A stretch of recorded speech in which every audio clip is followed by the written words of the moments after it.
Jacksonville Jaguars fans, welcome into Duval Daily, presented by GenJag.com. I'm Jordan DeLuga. Thanks so much for being here. Friday, August 1st, Jaguars versus Jaguars. Mock game in the stadium is in the books. There was a lot of fans out there. It was a lot of fun. The team came out around 6 p.m.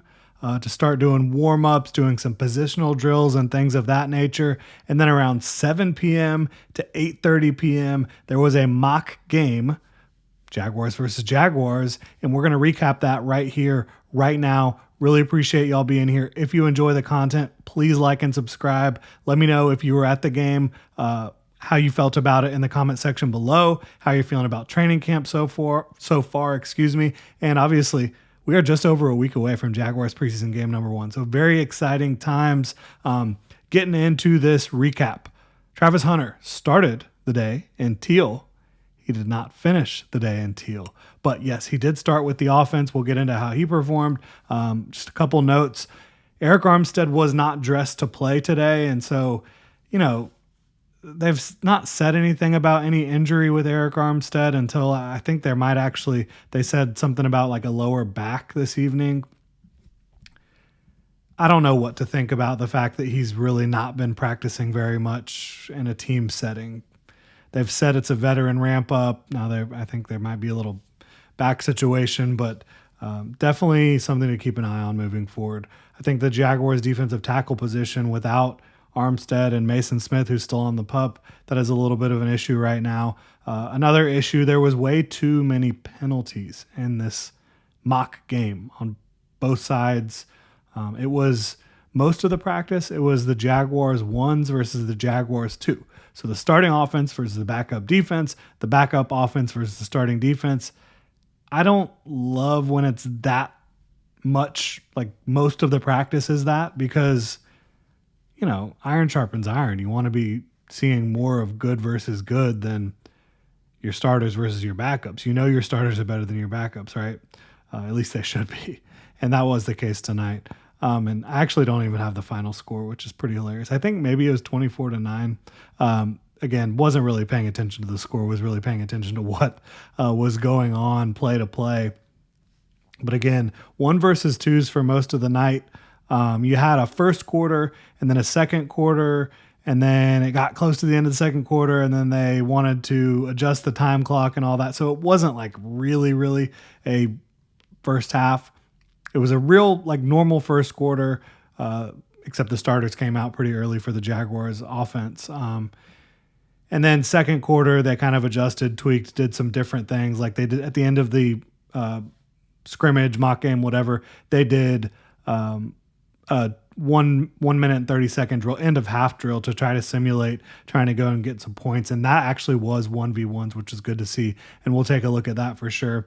One thing I'm concerned with right now, I don't think the Jaguars have a great plan at backup quarterback. I know Nick Mullins has experience in this type of system, experience with Grant Udinski. I think the Jaguars should look for a backup quarterback. I think they should also be potentially in the market for a defensive tackle. Just if Arik Armstead's not going to be playing, I don't know what the deal is. And who knows when Mason Smith will be back. Not supposed to be long-term or anything like that. But just from what I'm seeing right now, those are two things that I would be potentially looking at for the Jaguars. All right, so I usually run through team, but we'll start with Trevor Lawrence, and by virtue of starting with Trevor Lawrence, also get into what we saw from Travis Hunter. So Trevor Lawrence completed 3 different passes to Travis Hunter. All of them were positive plays. There was one that was a very short pass. You might call it a screen pass. And Travis probably got like 7-8 yards on that one. He had another one where he got wide open against Ventrell Miller in coverage, which is no surprise. He left him in the dust. And then another one where he kind of split the defense, and in between the flat defender and the safety found some space, and Trevor Lawrence delivered it to him in the red zone to get the Jags really close to scoring. So Travis Hunter had a really good day offensively, catching passes from Trevor Lawrence.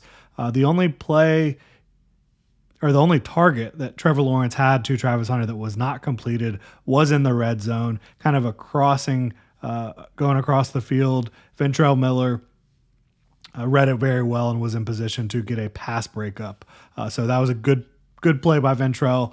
Probably Trevor could have thrown it elsewhere. I think Tank Bigsby was open on that play. Maybe Bigsby wouldn't have scored, but certainly was in position to at least catch the ball, hopefully. And maybe now as I'm saying that, you can understand why Trevor was like, I'll just take my chances with Travis versus throwing to a wide open Tank Bigsby. If you know, you know. No shade at Tank. He's a good football player, but not been the most reliable pass catcher during his short time in the NFL so far. Trevor Lawrence finished the day 20 of 29 with 3 touchdown passes, 1 interception. The interception, I can see like why initially maybe you were throwing the ball where you threw it, but McPherson dropped very quickly, and I could tell as the ball was released that it was probably going to at least get broken up, if not intercepted. And McPherson, give him credit. He made a nice play on the interception at the goal line. Another thing you could definitely say, the Jaguars did a decent job in the red zone, but there were points left on the table, and that's something the Jaguars have struggled with dating back to 3-4 years ago. So continuing to improve in the red zone is a big emphasis, I think, and while there were points left on the board, they did get to the red zone several other times and put points on the board. So it wasn't horrible. But again, you got to remember, this was the Jaguars starting offense versus the Jaguars backup defense until that final drive, which was the end of the half. And that was 1 versus 1s. And the Jaguars offense looked really good in that setting. Trevor Lawrence looked really good in that setting. The end of the half went like this. Trevor Lawrence completed a pass to Brian Thomas Jr. for a first down. Then Tyson Campbell picked up a pass interference against De'Ami Brown down the field. De'Ami had a strong day. We'll talk about him as well. Trevor Lawrence then had 2 straight completions to Brenton Strange. Then he had a throwaway where Dewey Wingard got immediate pressure. Then Jarian Jones had a pass breakup versus De'Ami Brown in the end zone. 3rd and 5. Touchdown to Brenton Strange from Trevor Lawrence. That was a really good ending to the practice again against the ones. So Lawrence, I thought, had a very good day. Very good practice, if you will. He had a lot of connections with De'Ami Brown. I mean, he had 1, 2, 3, 4.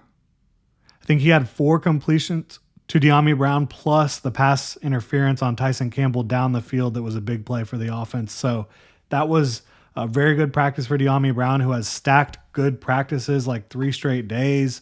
Brenton Strange had a very good practice.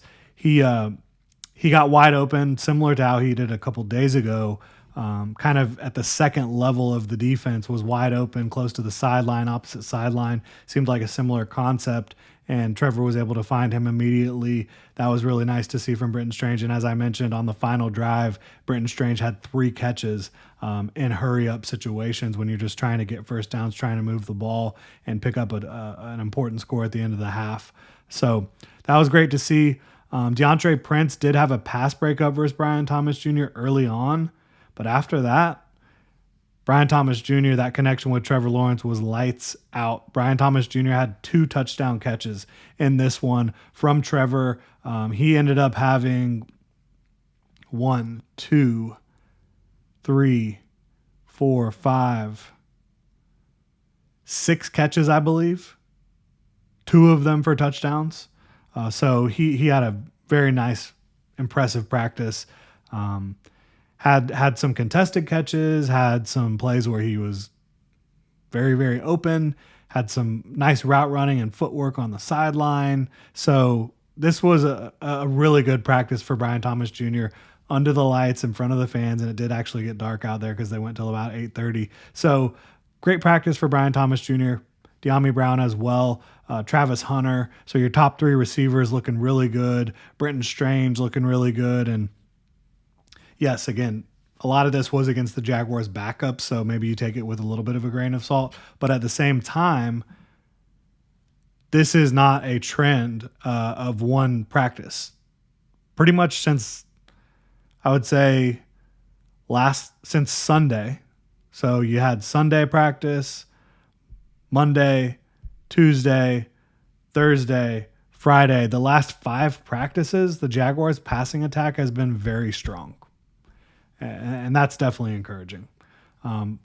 Defensively, you saw, as I mentioned, Travis Hunter getting on the defensive side of the ball. Excuse me. It's been a long day. Travis Hunter getting on the defensive side of the ball and wasn't targeted, wasn't tested very much. Didn't get out there a ton, but he did get out there on defense and looked good. He always looks smart, fluid, and extremely capable. Just like high IQ, understanding leverage, understanding route concepts, how they're attacking, all that stuff. I think playing both sides of the ball actually helps with that a fair amount. And he's just a really smart, hardworking, energetic, high endurance player. So good for him being able to practice on both sides today.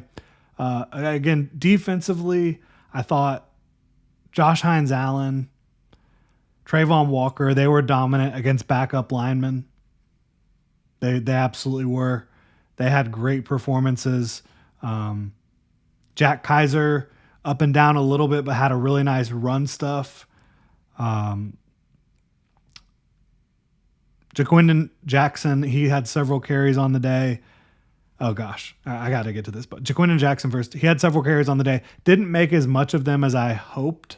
There wasn't a lot of room to work with, but Jaquindon Jackson has had a really solid week overall. And tonight wasn't his best effort, but he did have a nice catch, and he was fighting for yards, but there just weren't very many yards to pick up. Again, he was going against the Jaguars ones, and he was getting blocked by Jaguars backup offensive linemen. So that kind of, put 2 and 2 together. You're not going to have a great performance for Jackson in that setting. But Jordan Lewis, the interception of training camp. It was unbelievable. And this is the type of play he's consistently been making in the flat. The quarterback thinks he has a check down, and Jordan Lewis closes on it insanely fast, diving interception. He's made this play 3 different times in camp. 2 of them before were pass breakups. This one was a huge interception. And so Jordan Lewis is having a lot of fun defending the flat. Good for him, right?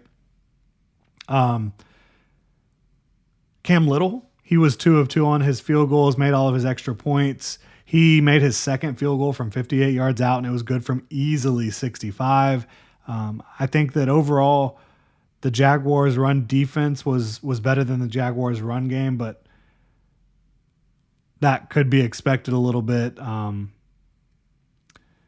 you talk about the ones versus the twos, ones defensively versus the twos offensively. Tank Bigsby, he had some decent runs going on a little bit later on. Early on, I thought that the Jaguars' number 2 defense was actually playing pretty well against the run, but they were not able to defend the pass. As I mentioned, too many penalties. That was something I did not want to see. Lots of false start penalties, some offsides penalties, pass interferences, defensive holding. There was just a lot of penalties. Joshua Cephas, he had a decent run, a couple of catches late, and he had a great catch down the field versus Tyson Campbell. So he's someone who continues to look to me like he's going to make this roster. Combs, the rookie undrafted linebacker, number 50, he made a pass breakup and then had a tackle at the line. He is someone who has stood out to me a little bit.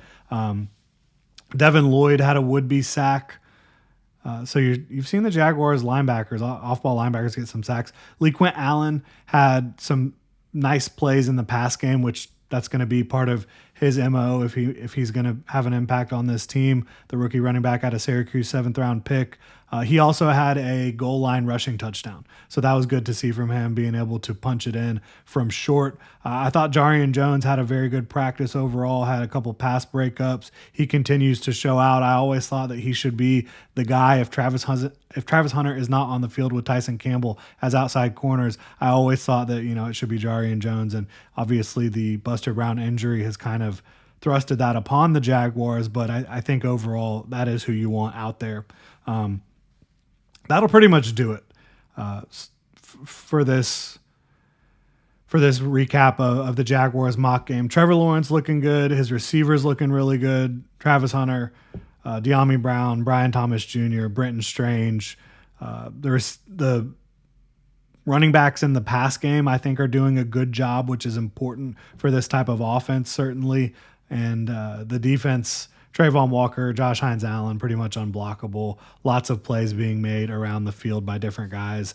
Let me know what y'all think in the comment section below. If you enjoy the content, please like and subscribe, and y'all have a good one.